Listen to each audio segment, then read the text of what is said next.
Thanks for joining us for another edition of News Night. I am Ladi Akeredoluale. On this program, we talk to some of the major players in Nigeria's democracy and the issues generated from its drive for growth and development. Nigeria's civil or public service is an essential component of any push towards development.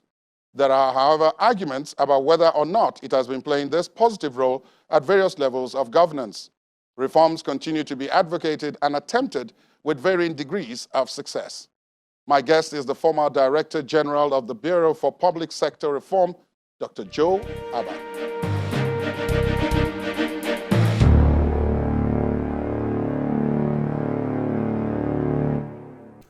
Dr. Abah, welcome to News Night. It's a pleasure to have you. Thank you so much, Ladi. Good to see you again. Now, let me start with your comment about this advancement of the cashless policy. You said that it appears as if the military mentality, which requires no justification, no explanation, no sensitization, is still in play with particular regard to this policy. That's something you voiced, which quite a number of people voiced online, that you bring out a circular on Tuesday and it has implementation from Wednesday. No opportunity for anybody to raise any questions or ask for any clarifications. But does this speak to a greater issue about generally how we present policy and how we try to get people to buy in to those policies, and inevitably what happens to those policies because of the start? It's a very good point, Ladi. There's actually a mentality issue. I remember, it's a funny story, but there was once that a few years ago, the government was selling government houses. And I saw a particular house that was on sale that I was interested in, but I lost the newspaper because all the houses were advertised in the newspaper. And I lost the newspaper, and I went to the FCT administration to say, okay, can you please, let me see this house, and you published it in this newspaper on this date. And they said, no, if it's in our file, it's secret. And this is information that has been published, that people have bought the newspapers for. So there's still that mentality, and that mentality permeates itself into the way that we respond to correspondence from citizens. It's why the government put in the one government approach, because normally you write to a government office, it will take them 10 days to respond. Their response will be, it's not us, write to the other person. And you think, well, I've contacted government with my issue. Why should I be writing to 10 different government departments? So there's certainly a mentality issue. And that mentality issue plays out itself as we are government. We can do. We don't need to explain. We don't need to ask your opinion. We don't care about your views. And that is patently wrong. If the issue about the cashless policy, I don't think anybody will argue about the benefits of the cashless policy. But it was suspended sometime in 2017. If you're going to bring it back in 2019, at least give people a bit of notice. At least explain, remind people why you are doing this cashless policy so that you don't get unnecessary resistance and opposition just because of the way you've done it. And I, to an extent, I can understand politicians behaving in a particular way. I cannot understand professional technocrats behaving, in such a manner. So I was quite surprised that the central bank would communicate in that way. Now, let me bring you to the main crux of the interview, and that's why I started the way I started, because that's policy. The public sector, many people refer to as the civil service, is a critical hub for policy formulation, implementation, and that's where a lot of deliverables at various levels of government come to play. Did we have it right at any point in time? Absolutely. But before I go into that, let me first say that you're absolutely right. From our studies, no country has developed in the last 50 years without a strong civil service. Whether it's China, Japan, Malaysia, Singapore, none have developed without a strong civil service. So you're absolutely right about the central role of the civil services in driving development and growth. Unfortunately, many of us don't understand it. Many think the civil service is a necessary evil. It's a clog in the wheel of progress. It should be ignored as much as possible.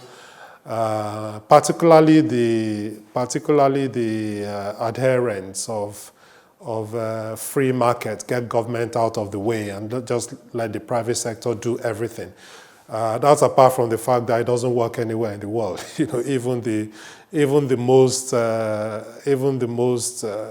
market-oriented economies prioritize their civil service and give it a major role. But the follow-on question you then asked was, did we get it right at any point in time? At independence, our civil service was one of the best in the Commonwealth. That was widely acknowledged.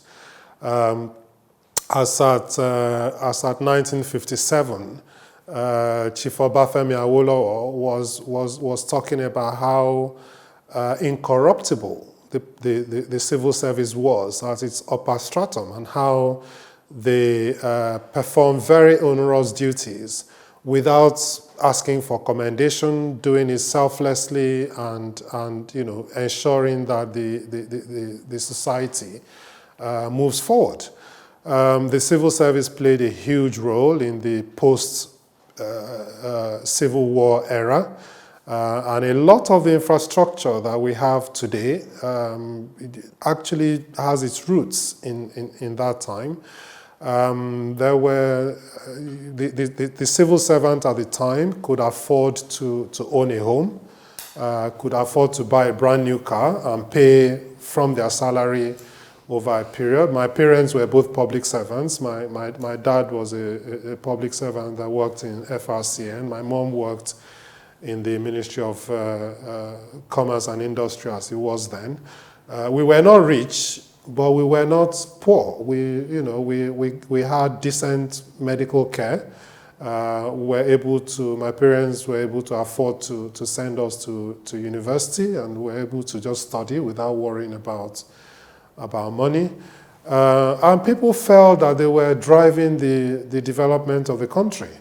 So yes, I think I would say, you know, up to the mid-70s, I would say we had a functional administrative system driven largely by a very strong civil service. Now, when you say the mid-70s, the major event in the mid-70s was that it would appear as if what was then known as the National Development Plans, which Nigeria was famous for, 5-year circle of plans, started taking a nosedive first. Second, were the purges of the civil service in the aftermath of the coup that deposed General Gawan then, and which brought into sharp focus something that many people had hitherto taken for granted, which was the security of tenure of public servants.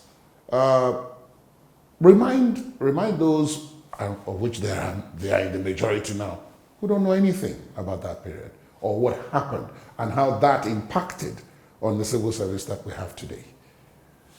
Well, first of all, the role of the civil service has always been one of due process and you know, constraining arbitrariness. The role of the military, on the other hand, is a command and control approach. And so there will always be tension between the civil service and the military. There will always be. However, the problem started when the civil service lost that security of tenure and independence of thought, because the proper civil servant would give a politician his advice. If the politician fails to take it, they'll document it for the sake of tomorrow. And so you had a period where all of a sudden people felt, oh, I could just, 10,000 people were fired overnight. I could just be fired overnight. The military, of course, doesn't bother to give justifications as to why it was this person and not this person. A number of people were just let go, many of them on allegations that were unproven. So that shook the service a little bit. And then a coinciding event was also the fact that the Udoji panel came forward with a very good analysis of how the civil service should then move on. So he introduced things like management by objectives, performance management, dealing with focusing on merit and all of those things.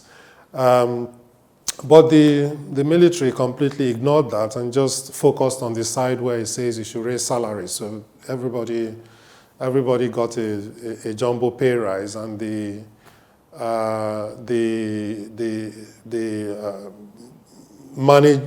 management review aspects of it were thrown away. The other thing, of course, that you raise is the issue of planning. I've actually written a provocatively titled article that says Africa's problem is planning, not implementation. Because a lot of people say, say the reverse. We plan. We're very good with We're very good with planning, but our problem is implementation. The truth is, we're very, very poor in planning. Most of our plans are unimplementable. And if you have an unimplementable plan that is not costed, it's no surprise that you don't implement. So, if you draw up a plan that says all the streets in Abuja will be paved with gold, they will call it a beautiful plan, except there's no gold and no money to buy any. So, of course, it doesn't get implemented. So the loss of that planning discipline and cycle actually played quite a major part. And we're still struggling with it, even till today. Maybe the next major effort we made after the military era was the NEEDS the National Economic Empowerment and Development Strategy, which had mixed successes, but at least tried to get back to that culture of planning. After that was the agendas, whatever and point visions. And visions, whatever point agendas, whatever point visions, but visions are different from plans.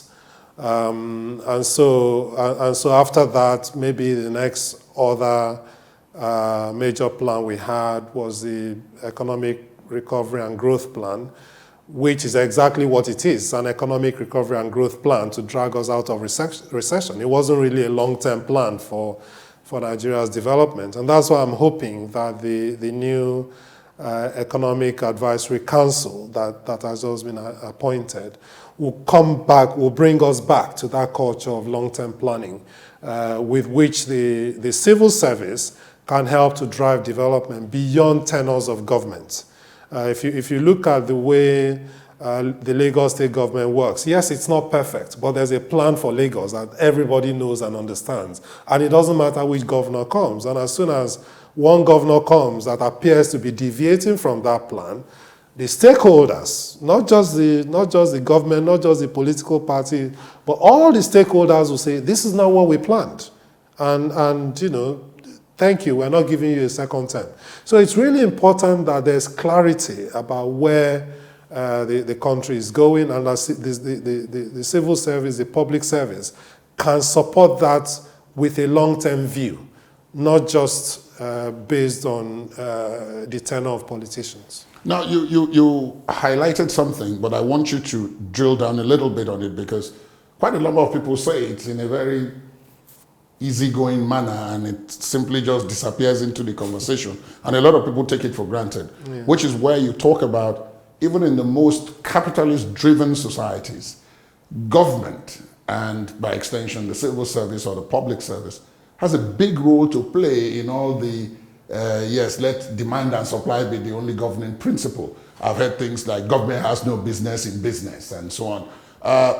But the underlying premise that underpins some of those statements, you said earlier in the interview that there's no system where simply demand and supply is allowed to dominate. There must be regulations and standards and so on. Why is it that here in our own country, we seem not to have taken that lesson on board? Why are we at the extremes?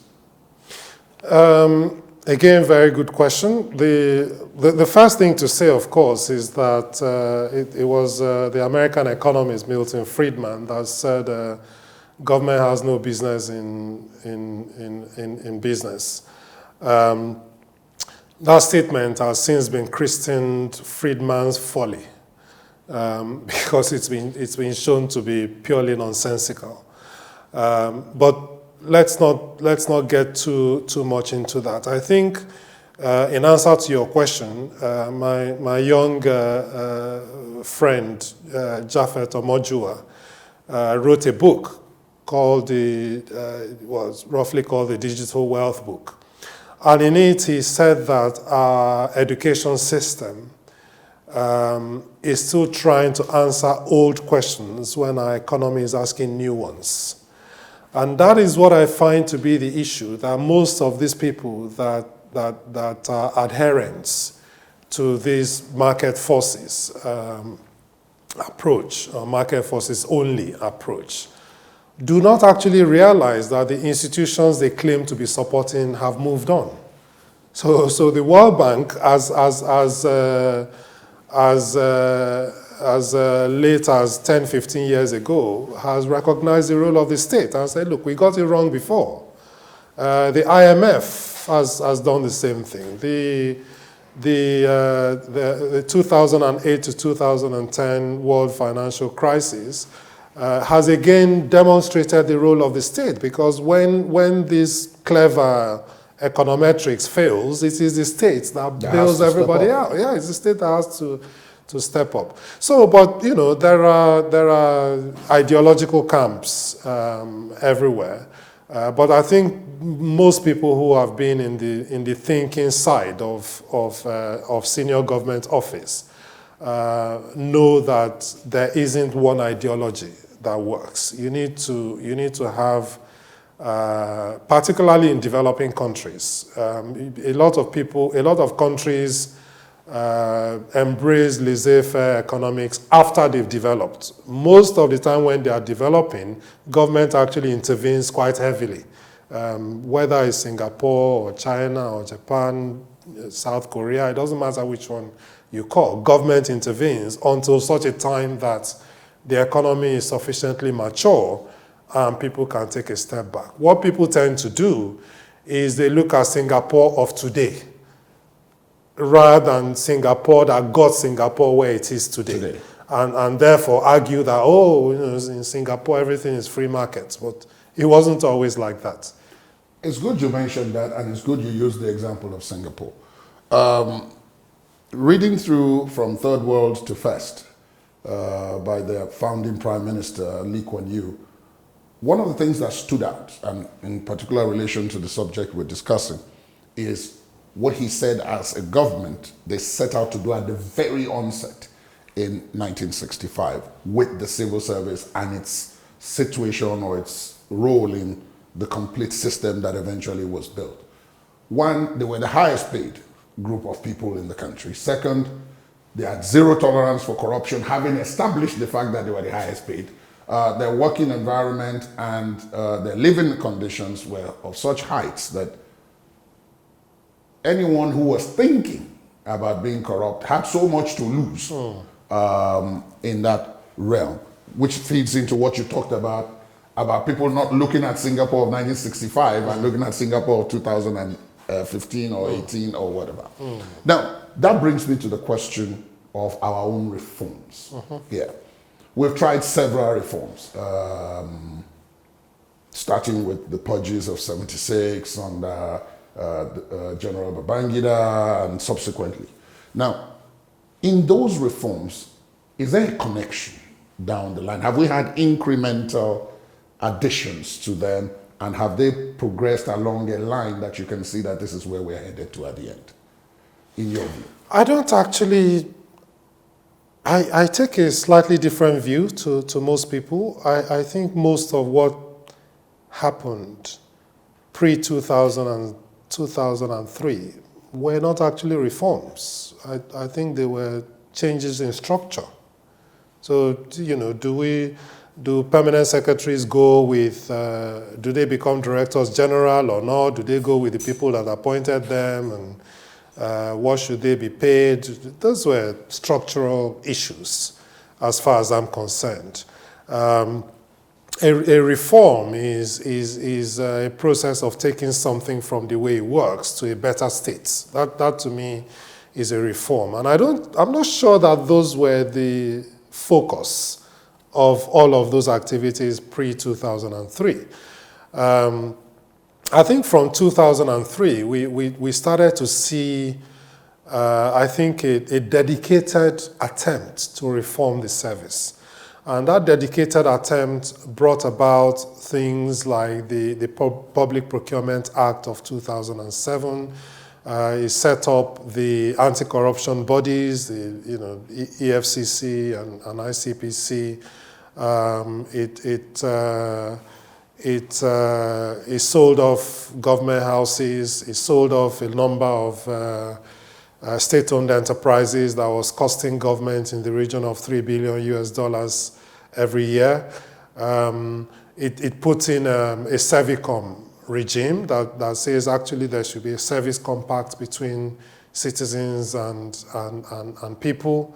So he introduced a number of things that actually changed the way things were done, or attempted at least to change the way things were done. So for me, I think there's actually a huge reform gap between the Udoji period of 1974 and the second Obasanjo term of 2003. Unfortunately, again, after the 2003, I'm not actually sure whether we have undertaken such root and branch reforms like we did between 2003 and 2007. And that's why if you talk to most public servants today, they will still tell you the Obasanjo reforms. They are unlikely to tell you the Buhari reforms or the Jonathan reforms or the Yar'Adua reforms. They will tell you the Obasanjo, because to many, that was the last major effort at driving public service reforms. Maybe one that President Jonathan tried to do something seriously about. Well, two things. One was the Orosanye report and trying to rationalize parastatals and reduce the cost of governance. The other was the national conference, which again would have completely recalibrated the way our public service works and the way our country works. Unfortunately, neither of those two things have been carried forward. Now, there was an attempt to institutionalize this and take it going forward in the Bureau for Public Sector Reform, which meant that the reform process was going to be continuous, it was going to be evaluated, it was going to be tweaked where necessary, and then continued almost on a permanent basis. And when that happened, you were brought in. You had all the credentials necessary for this. What was your experience like? First of all, it was a fantastic privilege to come and serve my country. So it's a privilege I'll relish for the rest of my life. It was particularly rewarding that I didn't know anybody in government. I didn't lobby. I was appointed purely on the strength of my CV. So that was fantastic. But you would know, Ladi, that I also worked in the Prime Minister's Office of Public Service Reforms in the UK. So this is what I do. Yeah, but nevertheless, it must still have been a sea change. The Prime Minister's Office in the UK and the office of the president in Nigeria, very different. You'll be surprised at the similarities, actually, Ladi. You'll actually be surprised at the similarities. You know, the politics, the issues of capability. Many people don't realize that as at 2001, we were still training UK civil servants on project management, you know, on how to actually manage projects. The one part of the UK public service that was excellent at project management was the army. And, you know, you could say to the army, build a bridge over this river, and they would do it, and it will be done, it will be on time, there will be no cost overruns. No, there will be nothing like that. So we're actually trying to get that discipline from the army into the public service as late as 2001, 2002. So yeah, there were a lot of similarities. But here's the thing. A lot of the reforms we were incubating at that time, we had a very clear mind that some had a 10 to 15 year gestation period. We knew that. And we were encouraged to do that. You know, think about the UK when its population has increased by 20%. What are we going to do? What kind of public service are we going to have? Think about the UK if we were to go to war. What's going to happen? What if the economy crashes? What kind of public service are we going to... So those are the kinds of things that we were designing around. Of course, it was an already decent system, so you were more or less tweaking around the edges. Whereas here, you know, the changes needed were more fundamental. But I always felt, and I said to my staff then, that my expectation is that a lot of the work we're doing, people will come back to in 10 years' time. That was always my thought. So I didn't delude myself that within a 4-year tenure, I was going to perform major miracles, unless, of course, you had a president that was committed and interested in the subject. I had that advantage in the UK because Tony Blair is probably the only world leader so far that has campaigned for elections on the basis of public service reforms and actually run a government on the basis of public service reform. So he's saying what I'm coming to do is to reform the public service. And when you have a president that understands the issue, knows exactly what he's doing, is committed to it, that's a completely different set of circumstances from one where, you know, you're trying to persuade. You're trying to persuade someone to even understand the importance of what you're doing. And so when you talk to people about, okay, there's a need to reduce the cost of governance, there's a need to streamline agencies and parastatals, there's a need to change the way that our civil service is structured. You need to be engaging with someone or people who understand where you're going. Now, you mentioned that you were clear in your mind right from the beginning that you were not going to be able to perform miracles in the time because the changes that were required were of a more fundamental nature. From the reports I have, you were in fact offered a second term, which would have then enabled you have 8 years at the helm and probably put together things that would not be so easily reversed after that period. But you turned it down. Why? I think there were 3 main reasons. The first is that, or 2 main reasons actually. I felt I was going in to try and press the reset button in the ministries and in the agencies. And so I was appointed at the time that the oral summary report had been accepted by government. Government had issued a white paper around it. And my thinking was, okay, you didn't accept all the recommendations in the oral summary report, but at least the ones you've accepted and gazetted, we can at least drive those ones. So that was one thing. The second is that there are a number of issues in our civil service. And so appointments, recruitments, and discipline is done by the Civil Service Commission. Promotions are done by the, deployments and postings are done by the Office of the Head of Service. And then pay and remuneration is done by Salaries and Wages Commission for some people, for some other people, the Revenue Mobilization, Allocation, and Fiscal Commission.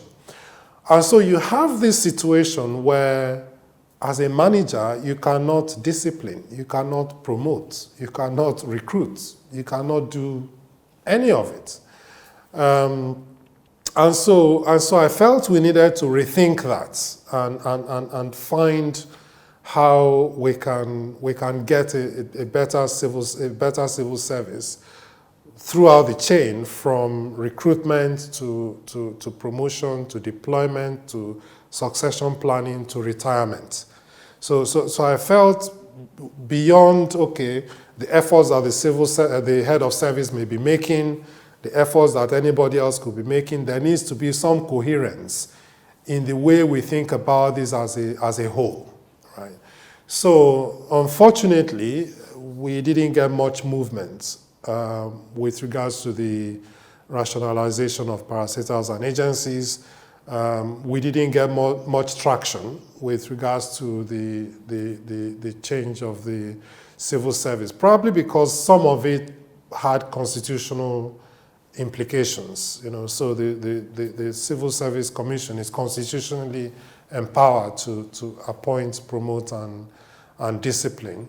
That would have required an amendment. Yes. So that was frustrating. Of course, there were things that I felt could still be done, regardless of that. So that was a second frustration. A third one, of course, was that you asked me about my experience in the public service in Nigeria, and I told you what the privilege it was. The one regret I have is that I wasn't able to reform the pay system enough to keep myself in the job. Yes, because the reports indicated then that you had to take a very heavy pay cut to take on the job. Now, while that was a sacrifice on your part, it wasn't very encouraging for other people who you might have wanted to join you or to build up your team to take on the task. But, so that explains why you didn't take up the second term. But since you left, in your view, has the momentum been sustained? I would say largely. Of course, I handed over to the most senior director, who was a civil servant, one of my directors when I was there. And I think for a period of about 18 months, he was only in an acting capacity. And as a civil servant, you're not allowed to talk to the press. So a lot of good things that were happening were not being communicated because he wasn't allowed to communicate. He's a civil servant. So a few good things have actually been done. We put in place a performance management system for agencies and parastatals, a self-assessment tool through which they could improve themselves and compare themselves to others. We put in place a system of developing the capacity of board members of government parastatals, because many people are appointed and not told anything, not told what to do. Putting a system of induction for chief executives, because again, you could be appointed a chief executive of a government entity tomorrow. The first file you treat could send you to jail because nobody has sat you down and explained, okay, these are the intricacies of the Public Procurement Act, the financial regulations, all of these things. There are people who talk about the federal civil service and then the states and local governments. And they say that because so many people want to work in the federal sector and they're able to attract intellectuals from home and abroad, the pay is better, the working environment in Abuja seems more conducive, but that a lot of the work that could lead to the growth and development of the country actually takes place at the lower levels, where it would seem that it's a different world from what you have in Abuja. Did you find that to be the case in your interactions? Were there interactions between your bureau, for example, and the state civil services? There were a few interactions, particularly with those state governments that had organizations similar to the Bureau of Public Service Reform. So you had a Bureau of Public Service Reforms in Kaduna, you had an Office of Transformation in Lagos, you had an Office of Transformation in Ekiti, you had a Performance Improvement Bureau in Enugu State. So there were a few state governments that tried to mirror the work that the Federal Bureau of Public Service Reforms does. But the situation is even more difficult at state level because the circumstances constraining a state governor are much less than those constraining a president. And so a state governor can basically get away with bypassing the civil service even more than the federal government can. And so you find that in a lot of places, a number of state civil servants are frustrated. The governors bypass them by using churches, using community organizations, and all of that. And after a while, for them, it simply becomes, what can they get? Because nobody trusts us, nobody values the work that we do.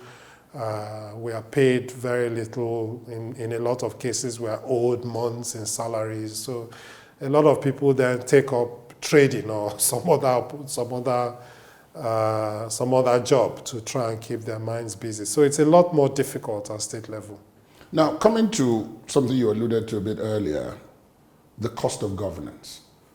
People talk about the size of the civil service as being unwieldy, that a lot of people are there not because they have functions to perform, but because there's need to provide employment, and that the political leaders use the civil service for that purpose. Recently, after a period where the talk was of downsizing, you talked about the Orosai report, rationalizing the parastatals and so on.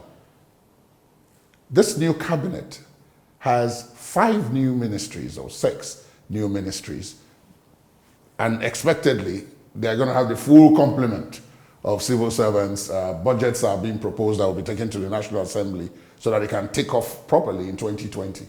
Are we going back? Are we going back in your view? In some respects we are. What is sobering is that one of the terms of reference that the Orosai Committee had was actually to enumerate the number of federal agencies and parastatals. And that report enumerated 541 agencies and parastatals in 2011.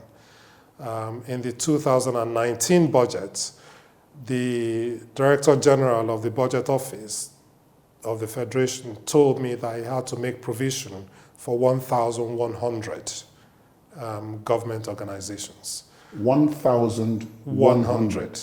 And so we've gone from 541 in 2011 to 1,100 in 2019. The issue with the issue with the ministries is not as problematic for me as it is for many people, because the size of the civil service doesn't change. I mean, the federal civil service is about 83,000 people. That doesn't change. The fact that we've created new ministries doesn't mean we're going to recruit another 80,000 new civil servants. No, they will simply be reapportioned to service those new ministries. So yes, creating new ministries, and of course the federal secretariat will not expand.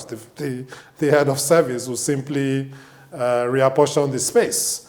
And if there's no space, there are quite a number of properties being recovered by people like EFCC and ICPC that is now becoming government offices to people.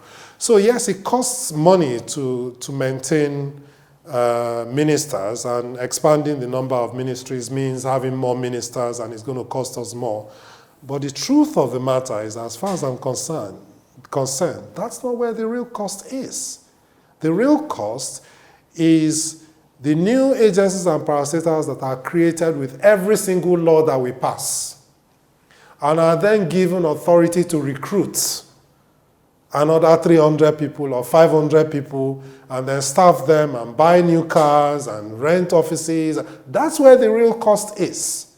It's not so you can imagine, the extra cost of funding another 600 new agencies compared to the cost of funding 5 new ministers. I mean, it's poles apart.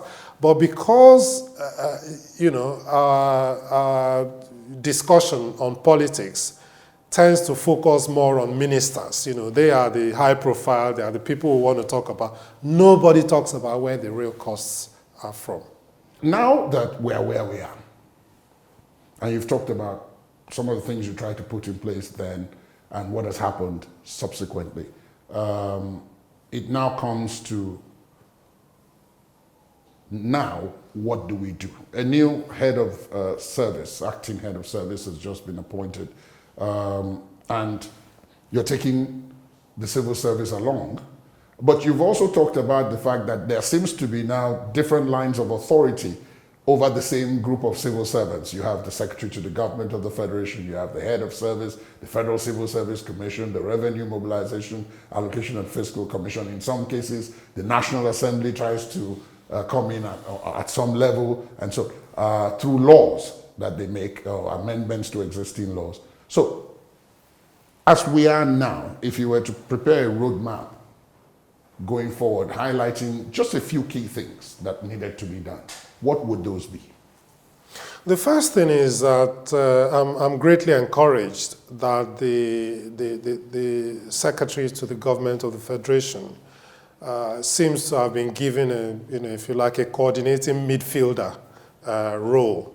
The role of the Secretary to the Government of the Federation, in my view, was somewhat weakened in the first term of the Buhari administration. So I'm pleased that in this second term, the Secretary to Government has been given responsibility for driving performance, agreeing targets, driving those targets, making sure that there's coordination across the board. So that's a very positive sign.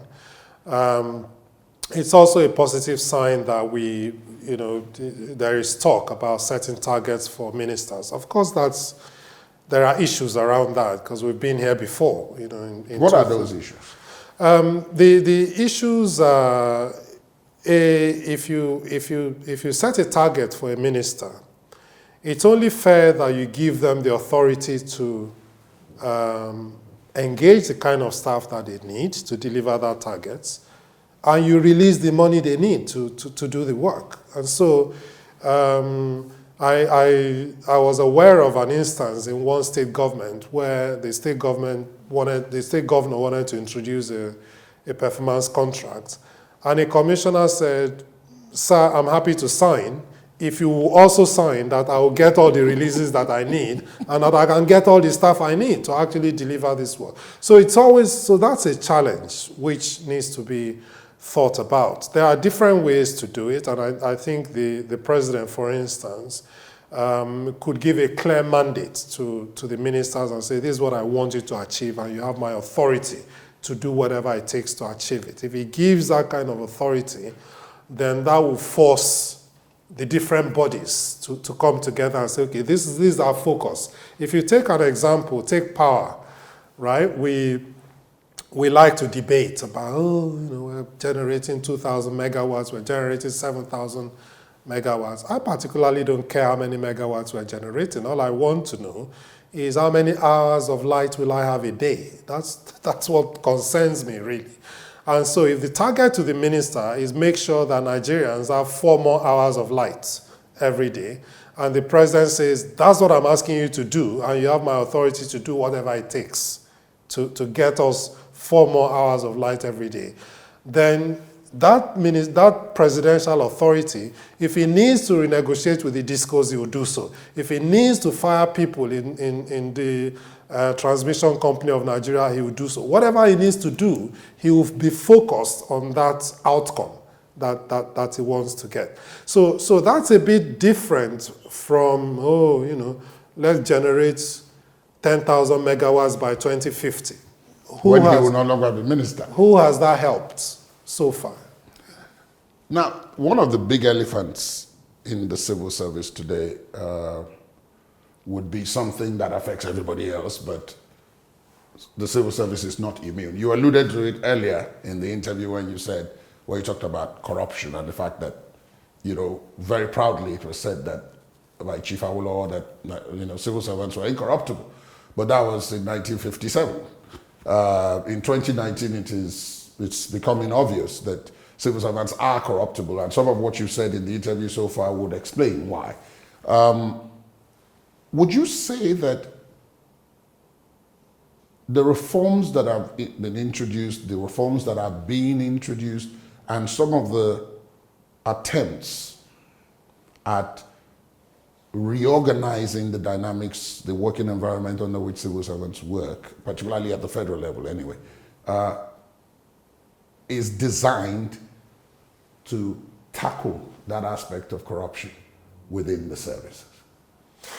Ladi, I don't think we've placed sufficient emphasis on tackling bureaucratic corruption. I don't think we have. I think, again, just like I was telling you about how we obsess about ministers, we also obsess about corruption among politically exposed persons. But, Elvis Oglafa, the former secretary to the ICPC, once said to me that it is not the monkey that's plucking the fruit that will bring down the tree. It is the termites that eat a little at a time. They are the ones that will eventually bring down the tree. And there's a lot of truth in that. And so if you don't deal with bureaucratic corruption, it's only a little at a time, but it introduces a particular culture, a culture where if you don't find me something, I will not find you your file. Okay, it might just be 1,000, 2,000, but it's part of a culture that is very destructive. Again, we talk about the corruption within the civil service, and my estimate is that the people that actually see real money among civil servants is less than 1%. I think it's mostly the accountants and maybe the director cadre. The ordinary civil servant can work for 35 years and not process ₦1 million in terms of the work that they do. Dr. Abah, thank you so much for your time. Thank you, Ladi. Thank you very much. Thank you so much. That's Newsnight this week. Thanks for being with us. I am Ladi Akiridunwale. Goodbye.